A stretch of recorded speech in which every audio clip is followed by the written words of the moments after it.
ఇంకొక భక్తుడు అడుగుతున్నాడు, ధ్యానానికి ఆధ్యాత్మిక హృదయాన్ని ఎందుకు ఎన్నుకున్నారు అని చెప్పి.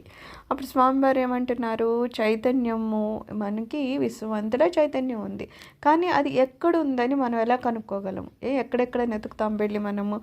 బాహ్యంగా దాన్ని పట్టుకోవడము అంత సులభమా? అది కష్టం కదా. దాన్ని అంతర్యంలో కనుక్కోవాల్సిందే. అందుకని ఏంటి, బయటలాగా వెతకలేం కాబట్టి మనలోనే దాన్ని మనం వెతుకుతున్నాం అనమాట. అందుచేత మీరు అంతర్ముఖులు కావాలి. అందుకని మనం అంతర్ముఖులం అవ్వాలి. హృదయమే చైతన్య స్థానము, లేకపోతే హృదయమే చైతన్యము. అందుకని మనం అంతర్ముఖమైనప్పుడు మనలో ఒక స్థానాన్ని ఆధ్యాత్మిక హృదయంగా కేంద్రం అని అంటున్నాం. దేనికైనా ఒక ముఖ్య స్థానం ఉంటుంది కదా.